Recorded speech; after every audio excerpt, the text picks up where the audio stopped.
football, the passing of two icons. Yeah, talking about USC, we got John Robinson. Tell you what, one of the nicest guys I ever met as a head coach. Was not a control freak, was a personality. He could recruit the daylights out of players.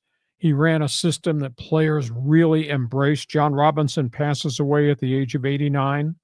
His record at Southern Cal when he replaced John McKay, his record with the Trojans was 104-35.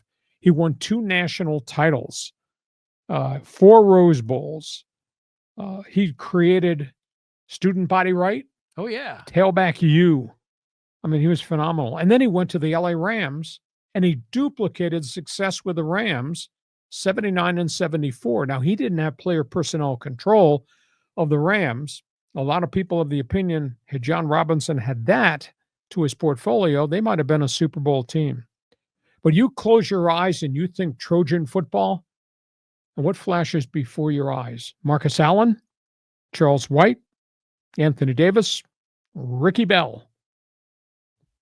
Student body right. Yeah. And he went to the Rams, and who did they get? Eric Dickerson. Oh, guy. So he did a hell of a job. And I think he's one of the nicest football guys I've ever crossed paths with. The other guy who passed was Gerry Faust, head coach, Notre Dame. Job he always wanted. He was a high school coach at Cincinnati Moeller. He was phenomenal at taking a small Catholic school program and building it into a national power. Gerry Faust was 30-21-1 at Notre Dame. The jump to Division I football was really, really hard. And they finally let him go. But at Cincinnati Moeller, he was 174-17. How unbelievable was that? Wow. So Gerry Faust has passed away at the age of 89. After he left Notre Dame, he went into consulting. Then he went to the University of Akron, tried to fix that program, and then left, and then he retired. But he was pretty good.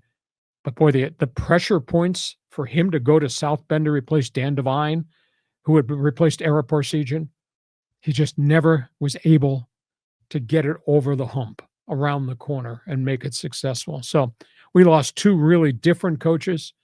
I loved dealing with Robinson, and I interviewed Faust once. He was a nice man, but he was above his level when he tried to go to Notre Dame. Yeah, that's what they say. You rise to your highest level of incompetence. But good on you. I mean, Gerry Faust has a great history.